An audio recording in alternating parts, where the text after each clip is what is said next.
Livre premier. Au seuil de la ruche.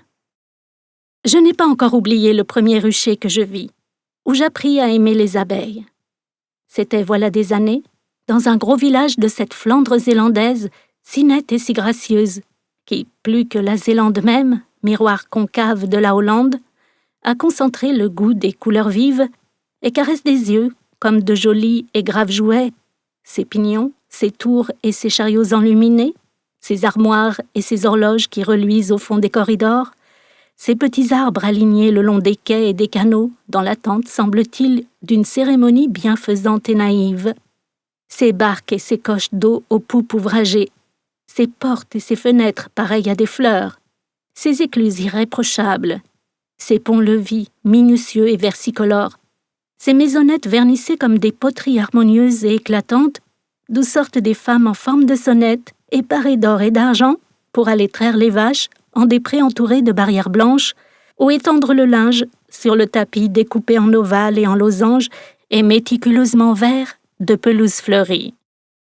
Une sorte de vieux sage, assez semblable au vieillard de Virgile, homme égalant les rois, homme approchant des dieux, et comme ces derniers, satisfaits et tranquilles, auraient dit La Fontaine, s'était retiré là, où la vie semblerait plus étroite qu'ailleurs, s'il était possible de rétrécir réellement la vie.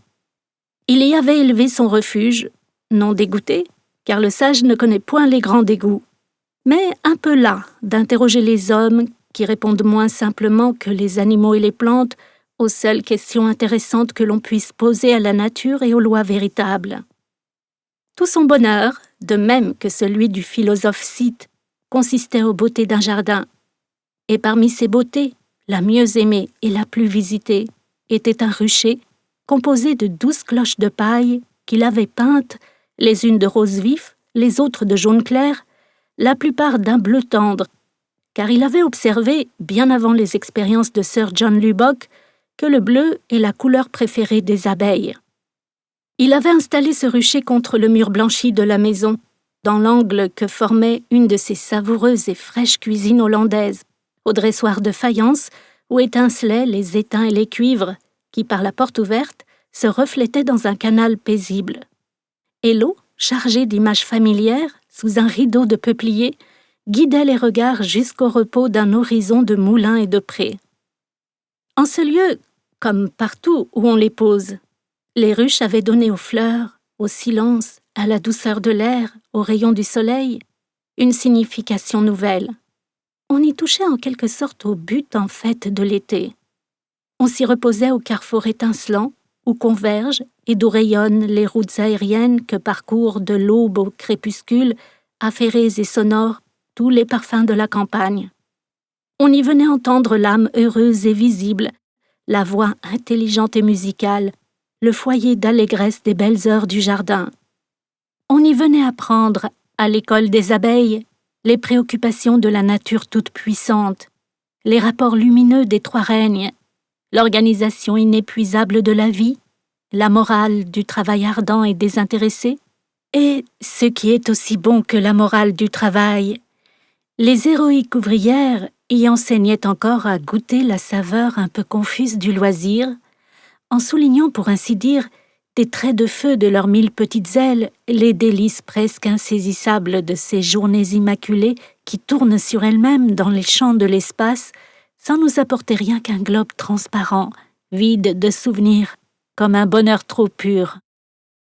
Afin de suivre aussi simplement que possible l'histoire annuelle de la ruche, nous en prendrons une qui se réveille au printemps et se remet au travail.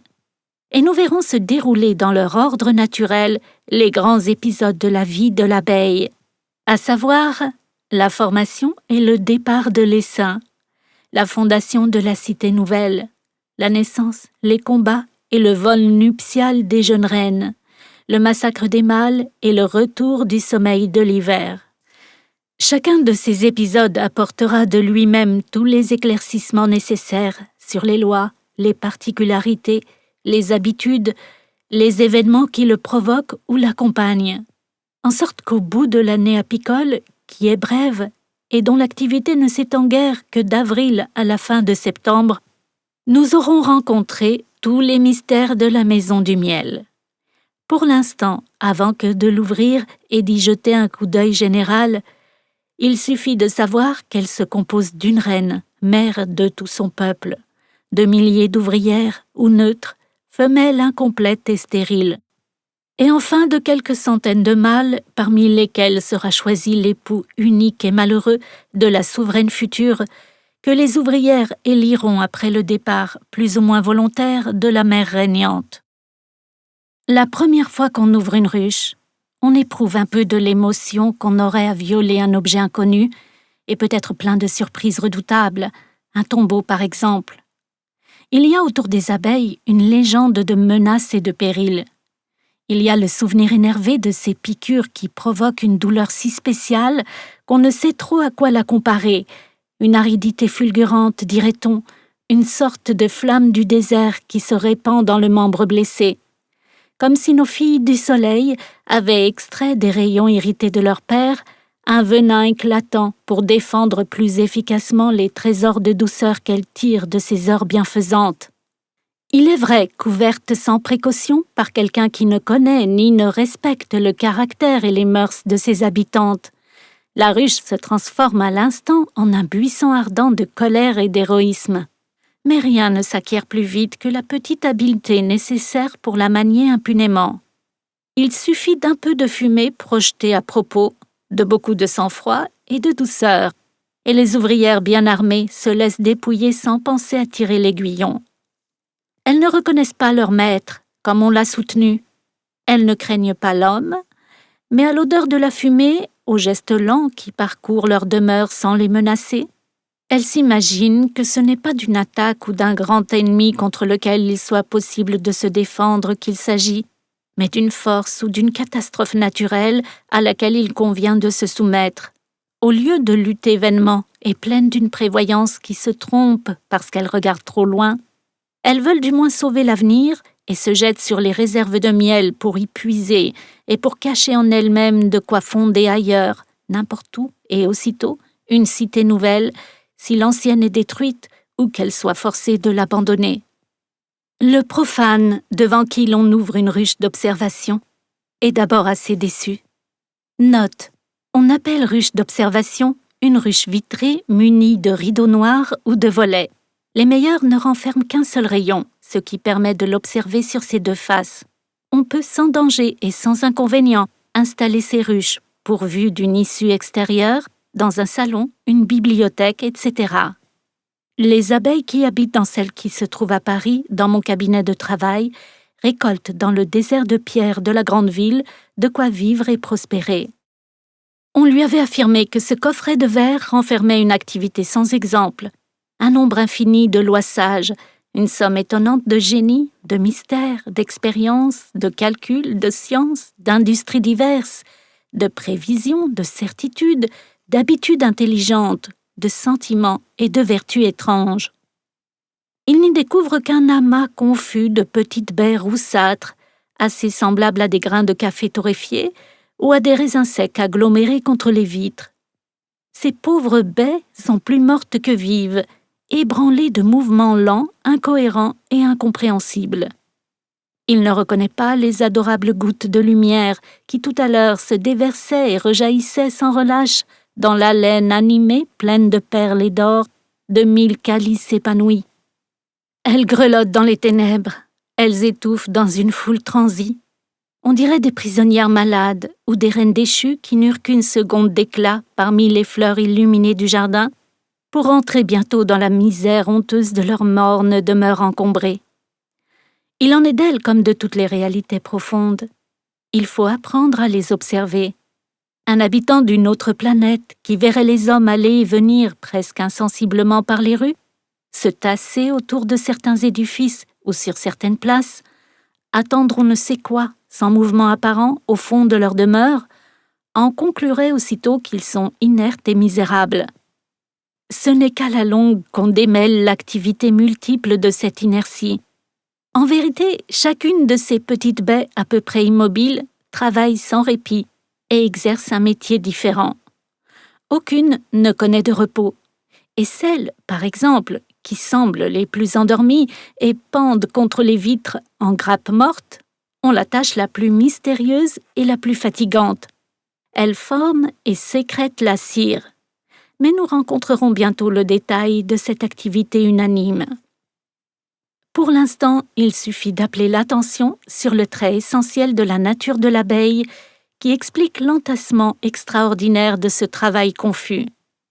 L'abeille est avant tout, et encore plus que la fourmi, un être de foule.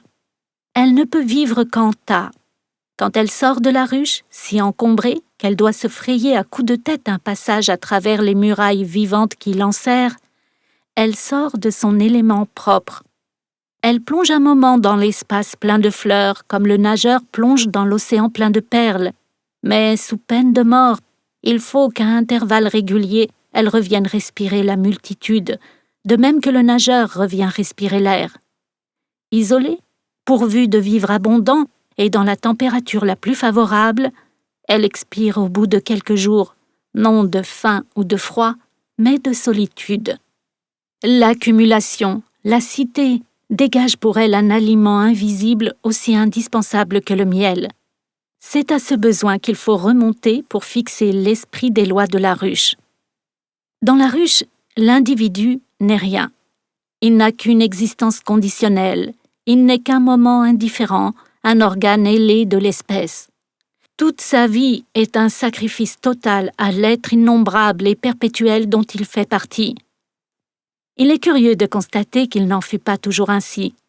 On retrouve encore aujourd'hui, parmi les hyménoptères mellifères, tous les états de la civilisation progressive de notre abeille domestique.